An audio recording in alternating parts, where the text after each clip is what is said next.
time to get back to work on this Honda CB125. I've got a bin of parts here. I've got engine parts here. Over on the lift, I've got the frame and other pieces. So the first thing I need to do is give it a wash so I can see what I've got. So I'm breaking out my old friend, the pressure washer. If you're going to use a pressure washer to wash your motorcycle, you need to be aware that some of the things on there are stickers, decals, whatever you want to call them. So make sure that you don't pressure wash those off, scrub those off, sand those off, if indeed you do want to keep them. I want to keep the ones on this frame as much as possible. Sticker. Sticker. Not a sticker.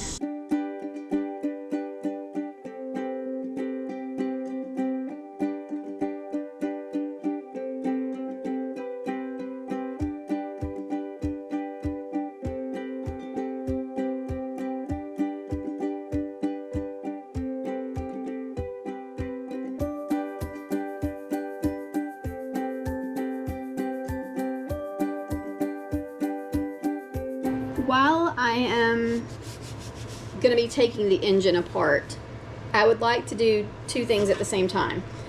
I'm going to go ahead and get some of these parts kind of de-rusting, if you will, and let them be sitting there doing their thing while I'm disassembling the engine further. These are some covers for the forks, and the first thing I'm going to do is I'm going to take a wire brush and I'm going to try to get off as much of the really loose rust as I can. And then, because they are aluminum, I'm going to go ahead and rinse them. And I'll show you why in a second, partly to get some of that rust off. But I'm going to use this rust remover gel. I've found it to be pretty good at taking care of this sort of stuff. It says 30 minutes. It depends on how severe your rust is going to be. It is, in fact, a gel. It will slide off, so I have this little brush that I like to kind of go back and baste the part with, if you will. I'm going to spray these over on a cookie sheet, and I'm going to let them sit and kind of de-rust. It'll probably take a few rounds of this, and then I'll make a determination on what I think I can do with these, because they were chromed, but I suspect that this is just going to be too far gone. If I could at least get the rust off and get this part cleaned up where you might see it, this part in here, which is where the headlight goes, I would be content to clean this up and just put some paint or something on it if I can get the rest of this kind of straightened out for the most part. But I like doing two things at one time, so while these are just sitting there baking, I'm going to go ahead and disassemble that engine. When you're talking about removing screws on these older bikes, know that with time and age, they get corroded, they get stuck, and it seems like they kind of get soft. So when you try to go at this with the screwdriver, you usually end up just kind of rounding it out. It doesn't want to stay very well. I've learned to just not even try to use a regular screwdriver. What I'll do instead is I'll take this, and you want to use the biggest bit that will fit in the hole. You're only trying to use a number 2 when you need a number 3, and this is a number 3. This is the chunky monkey right here. You don't want to be using this guy right here, which is a number 2. You want the biggest one that will fit in the hole. I'm going to take my small dead blow, or my ball peen rather. I'm going to put it in there, and I'm going to set it. Okay? Now I'm going to come back with my impact. I'm going to apply backward pressure to this. I'm going to get my bigger hammer. If it's bad enough that you need to use an impact, don't be tapping on it with a little tiny hammer. Mean it when you hit it. And there you go. And that will work 9 out of 10 times, and you end up not rounding it out. It should come right out. When you're taking these out though, instead of just taking them all the way out, loosen each one and then come back and take them out, because sometimes if you start taking them out on this side, it'll make this side a little tight and they don't want to come out as well. So just loosen them up, kind of snug them back up, and then do all of the screws and then come back and take them out. Once you've got all your screws out, it's time to take this cover off. Now, if you're lucky, you can use actually your dead blow and tap around on this. If you find that it's really super stuck, you may want to use a heat gun or a torch and kind of heat this up around here, because it gets kind of sticky and it gets kind of dried out over time, and it won't want to come off nice. Now, another thing you have to be aware of is after you take this off, very rarely does the gasket ever come off smooth and cleanly. You're probably going to have little bits come off, and you're going to want to scrape that off. Again, use a heat gun to heat that up, and you want to very carefully use something like a razor blade or something, and go very carefully around the edges. You don't want to gouge that up, because then you're going to have problems sealing with your next gasket. Alright, since we're talking about taking side covers and all of that off, make a habit. When you take screws out, put them in some sort of a container. I like these little bags, and write on there with a Sharpie where these came from, because I promise if you get busy with life and then you come back, you'll think you know where they go, but you really won't. And I do that with all of my parts here. Some of them I haven't quite labeled yet, but I will get to that momentarily. Some of it's pretty obvious and you're not likely to forget where that goes.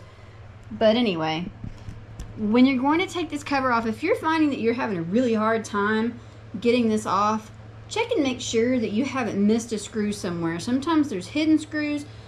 Sometimes it's kind of up behind something where you don't really see it. So make sure that you have all of them off, or out rather.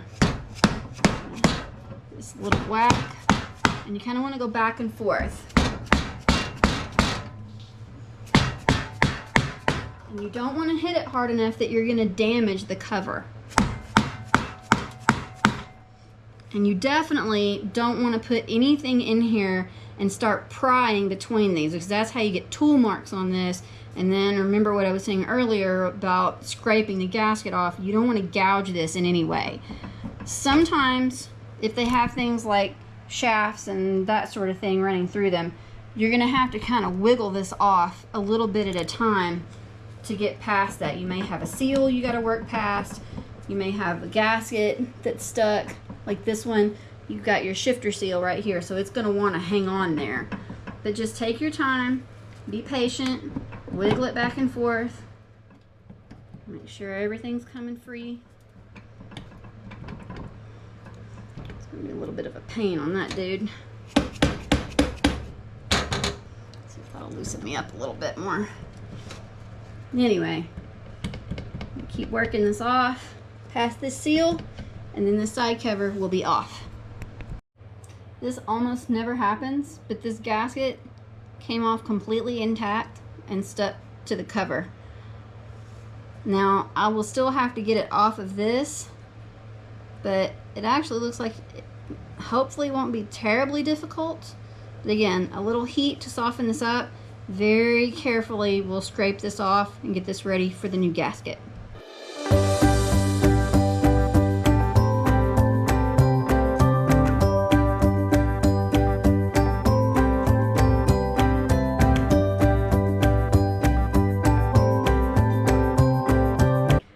As you can see, I finally got the bolt out and got the head off. What I wound up doing was taking a look at the parts breakdown. You can see here, when you look at this bolt, that it's long and it's only threaded at the very bottom, which means it doesn't do any good to do anything up above those threads. What happens is that threaded part is actually down in the case. So what did I do to get it out?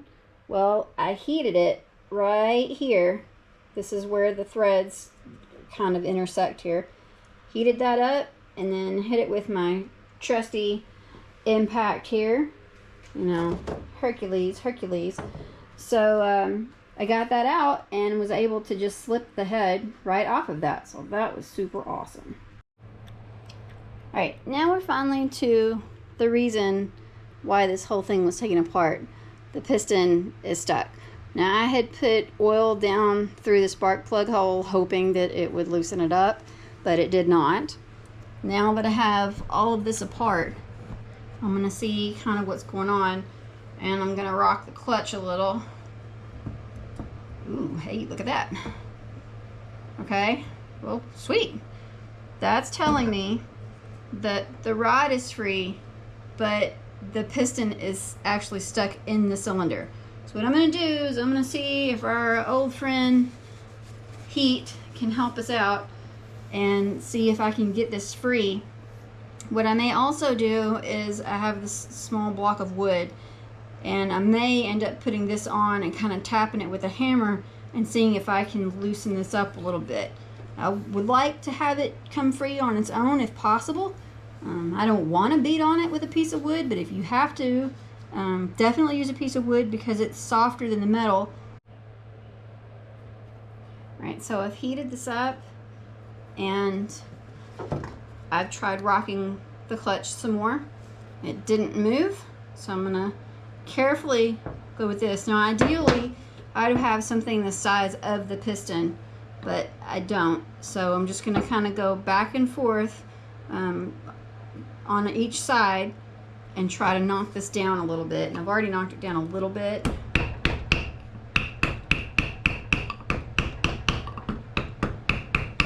And remember, it's only going to go down so far. It won't just keep going down. You're not going to drive the piston all the way out of the cylinder. So let's see what we got. Alright, good deal. Alright. Now when we rotate this, really don't want to do that, but when we rotate this, we can see the bottom of our piston skirt right here.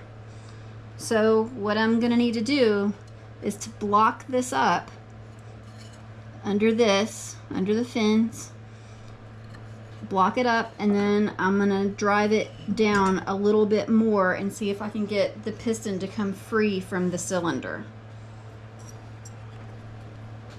Be really careful, and again, not do more harm than good.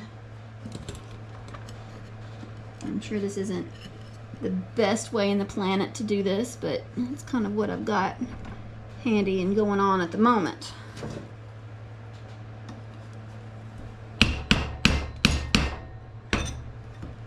Alright. That may have gotten it. Alright. There we go. Now it's free. Now we can take a look in here and see kind of what's going on.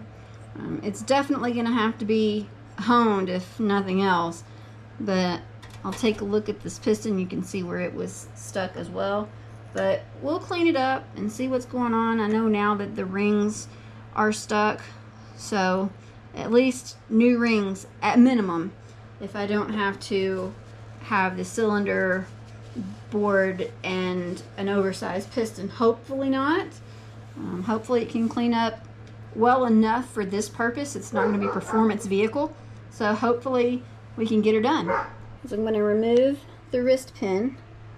You maybe barely see it. It's in this little tiny groove. It's right up here at the top of where that line is.